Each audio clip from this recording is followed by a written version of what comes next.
Cortland Simmons with you here at the CS Racing Report with the Post Breeders' Cup World Thoroughbred Championships podcast. And what we're going to touch on is, of course, sort of the underpinnings of this groundswell by PETA. As we all know, back in 2008, and they seem to show up at the most opportune times at the biggest events to sort of make their grassroots campaign to ban the sport of thoroughbred racing. They talked about outlawing 2-year-olds running altogether back in 2008 when 8 Bells, the Super Filly, tragically broke down after finishing second to Big Brown, who would go on to win the Preakness and then lose the Triple Crown bid in the Belmont Stakes. Finishing last had to be pulled up. We all know the story behind that.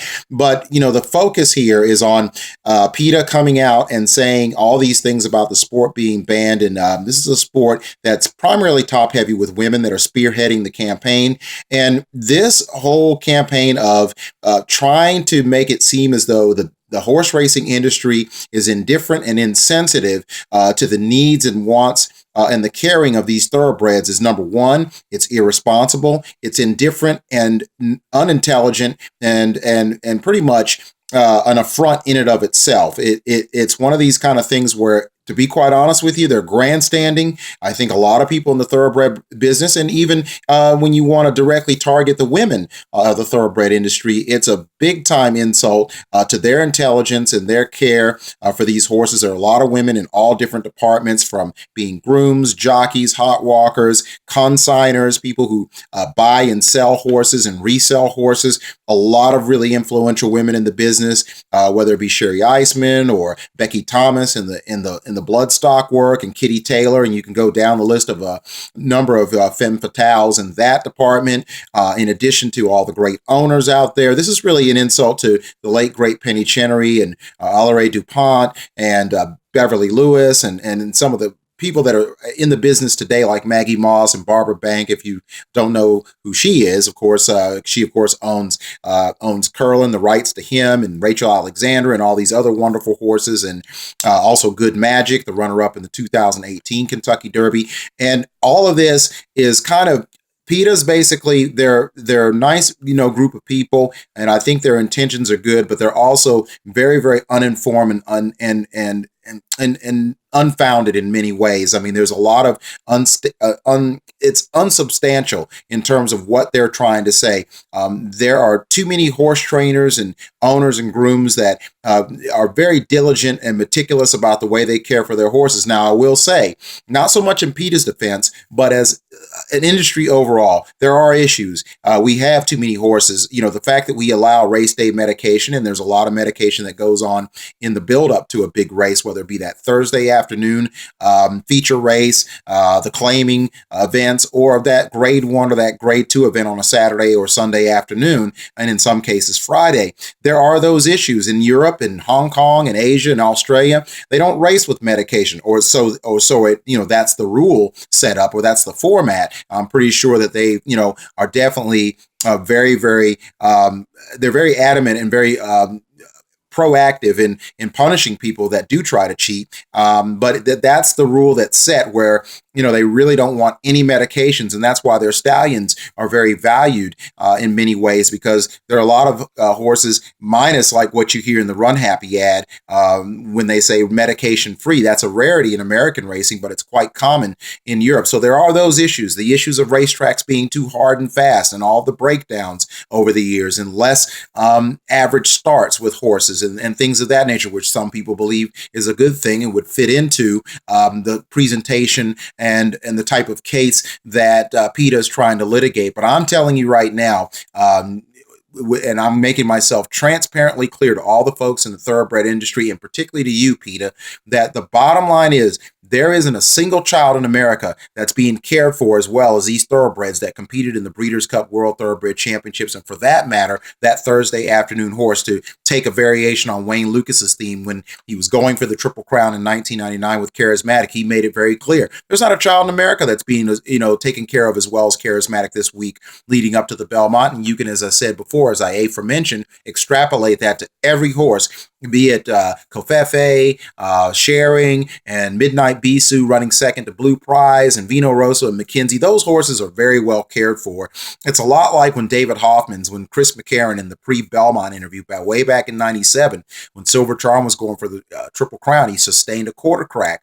And he made this great statement about David Hoffman's Touch Gold's trainers that, he's a wonderful caretaker and he's ready. He wouldn't be out there, and I'm, paraphrasing, he wouldn't be out there if he wasn't ready. That quarter crack is not an issue, and it certainly didn't turn out to be as he roared up on the outside of Silver Charm to deny him the Triple Crown of 1997. So these horse trainers have gone out of their way in a lot of cases to not run horses. We see the average start, and some of that has to do with the fact that whether it be traced to the native dancer bloodline, that there's a bit of unsoundness in American race horses, there are issues. But when PETA comes out and they they make knee-jerk reactions in terms of saying, well, the sport needs to be banned and that these horsemen and horsewomen are being indifferent, insensitive, and irresponsible, is all of those things in and of itself when they open their mouths. As one wise man told me, know what you're talking about before you open your mouth. So all you folks at PETA that are lipping off about the horse racing business, trust me, people in the thoroughbred industry are well aware of the issues, particularly what happened at Santa Anita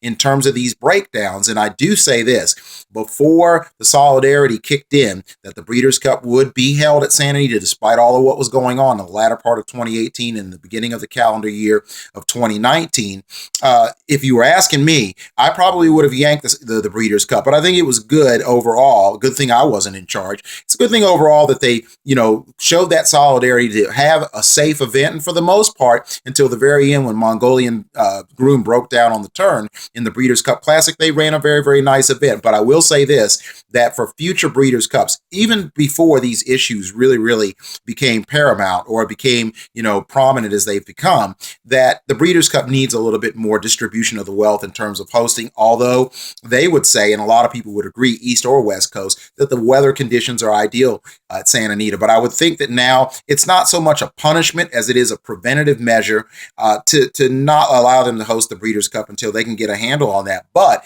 in saying that, there are other racetracks, other hosts of the Breeders' Cup that are going to have to deal with these issues, and to say that those racetracks are going to be breakdown free is probably, I wouldn't say a complete stretch, but the likelihood is that there are going to be problems at other racetracks. One thing that PETA needs to understand, and I think everybody in the business, and for you casual fans that may not know, that there are injuries. As my father once said, there's a risk in everything you do in life. And some at PETA would say, well, we shouldn't have racehorses out there doing what they're doing at these high speeds.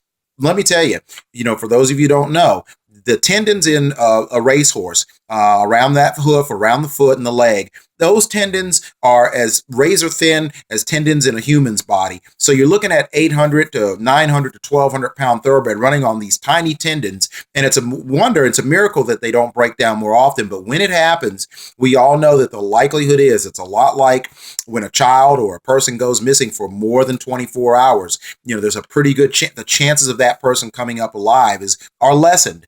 And so when it comes to a horse with those tiny tendons carrying all that weight at those high speeds, when there's an injury of the type that Mongolian Groom sustained, the chances of that horse having to be put down are higher than other athletes, that have career-threatening or possibly career-ending injuries, or even being able to come back and not be able to play at the highest level. The risk of things going a little more tragically in the horse business is higher, and everybody understands that. I don't think that PETA does, and I think that's where some of the problem is. This is the way the business works, and for them to say that these people in the horse business are in it for the money, this is America, and for that matter, any other standard westernized country. It's a capitalistic society, but it's not just literally about the money, although I will say that people are more in the business of selling a horse than racing a horse. But the bottom line is there are havens, as the late great William Knack once says, that horse racing provides for grooms, jockeys, trainers, owners, the race callers, and all that.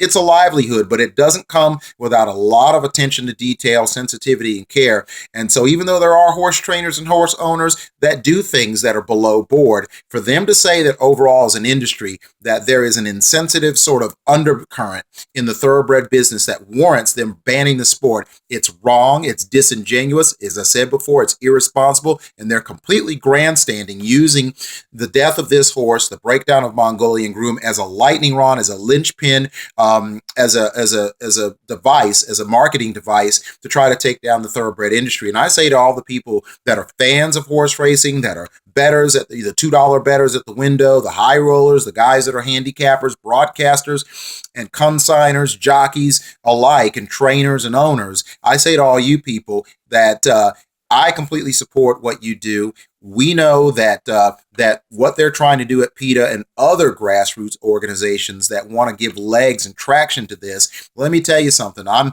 100% in support of what you do, because I know, as Wayne Lucas said, and I'm variating his theme, no child in America is getting the kind of care that these thoroughbreds get, whether they're currently racing or they're in retirement mode.